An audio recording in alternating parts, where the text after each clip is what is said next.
Hello YouTube, I'm FoxRazgriz and today I'm bringing you a video tutorial on advanced land navigation. Now you might be thinking, what's land navigation or LandNav and why do I need it? Well, LandNav is key in ArmA 3.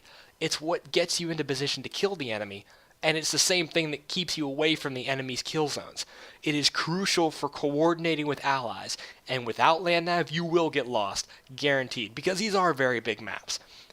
At all points in time during this movie, I'm going to keep referring you to the boot camp single player mission for more information because they pretty much outline close to everything that I'm going to be covering in this video. Now just so you know, I'm pulling this information from the 15th MEU ArmA 3 Realism Advanced LandNav course, so most of the stuff you're going to see in here is what they teach, so you know it's good, and I'm only covering ArmA 3 vanilla mechanics, because mods can give you more features, and I just simply can't cover all of those features and all of those mods in this video. To get started, press M by default to bring up your map. Reading grid coordinates is one of the most important aspects of topographic maps. The other is contour lines, but we'll discuss that later in terrains. Notice as you're zooming in and out of the ArmA 3 map, the grids change from large squares to small squares. The large squares represent a 1 kilometer by 1 kilometer area.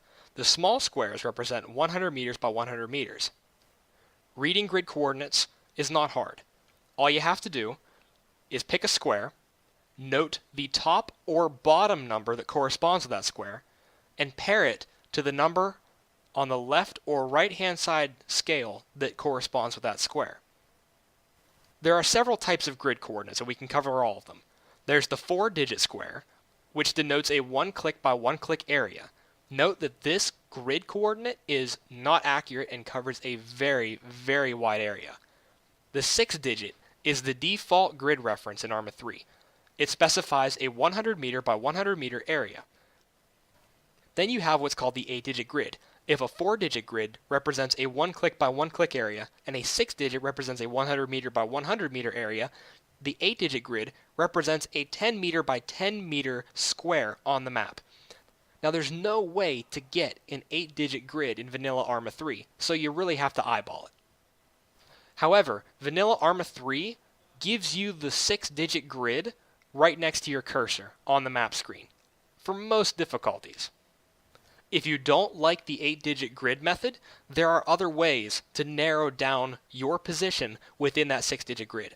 The one that we'll be covering in this video is sectors. Now there are two methods of telling which sector you're in. One of them is the cardinal direction sector. This basically breaks up that 6-digit grid into a northwest, north, northeast, west, center, east, southwest, south center, southeast quadrants.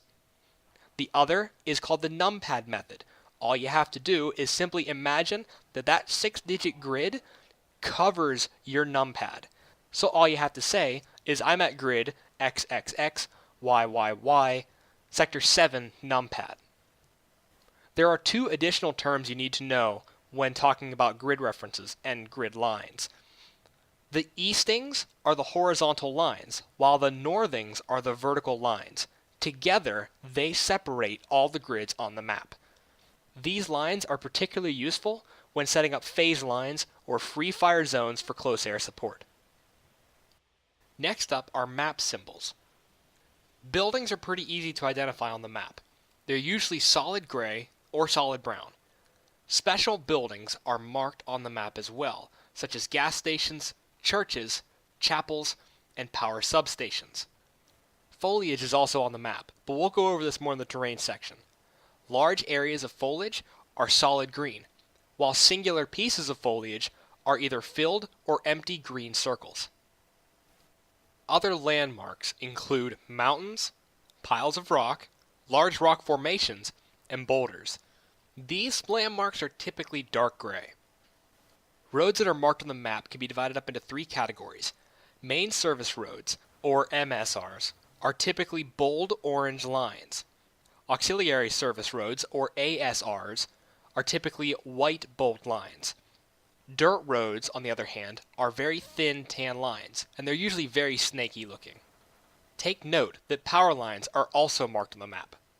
Take note that map markers from older ArmA maps will not be covered in this video, simply because they differ from map to map and this would take far too long. Now we're going to cover terrain. We discussed contour lines earlier in the video. These are another one of the most important aspects of a topographic map. Contour lines show an increase or decrease in elevation. One line all the way around is a set elevation. Lines that don't touch are different elevations. Close lines indicate steep slopes or rapid elevation changes. Spread out lines indicate minor slopes or slow elevation changes. Large areas with little to no contour lines likely indicate flat terrain. It's also important to note that elevations will be marked at certain points around the map, using dots followed by numbers. These elevations are given in meters above mean sea level. Trees, forests, and bushes are also marked on the map, using the symbols we discussed earlier. Forests, or heavily vegetated areas, like we said before, are solid green. These provide heavy cover for both yourself and the enemy. Camouflage targets are better hidden in heavily forested areas.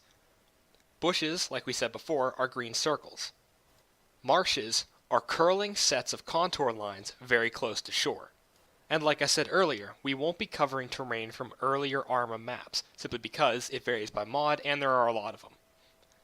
ArmA 3 also gives us the unique option to toggle terrain and map details. You can find this at the top right hand side of your map screen. Next, we'll talk about the GPS. The GPS is an item that fills the terminal slot in your inventory. To view the GPS, press Ctrl M by default. The GPS, while on your HUD, will give you a look at your surrounding area. It will also give you the 6-digit grid you are currently in, the bearing that you are looking, and the in-game time. It's important to note that not all units get the GPS by default. In the preset loadouts, only the leadership of each unit, such as team leaders, squad leaders, and officers, get a GPS, as well as some special units. Now let's talk about determining your location. This is a useful skill to have whenever you find yourself in a position where you either don't have a GPS or it's not working, as tends to sometimes happen with equipment out in the field. The first important instruction is to not panic. First, pick a landmark within sight. If there are no visible landmarks around, go to higher ground and look for one. Then you equip your compass by holding K by default and get the bearing or general direction of that landmark from you. Flip that direction or add 180 degrees to that bearing and you've got the bearing that you are from that landmark. Next, judge the distance. If you have a rangefinder, use it. If not, use a little bit of guesswork. If you're guessing, try to get it down to the nearest kilometer. When you have the bearing and the approximate distance, guess your grid. If you have to, identify another landmark, get its bearing, your bearing to it, and the distance to try and triangulate your position. Repeat as necessary. For a more interactive and in-depth look at advanced LandNav and finding your position, see the Boot Camp single-player campaign. In conclusion, the terrain you fight on will make or break your fight. For more information on how to make the most out of your terrain, I suggest you read Sun Tzu's Art of War. But in terms of ArmA, knowing how to navigate or plot a course to a destination is key, else you will get lost and only bad things can follow that. On top of this, understanding and acknowledging other units' locations is vital to coordinated movement. All in all, with a game like ArmA, with huge maps that span kilometers after kilometers, good LandNav is just as important as good marksmanship. So, just like good marksmanship, practice, practice, practice, and you'll never find yourself lost again.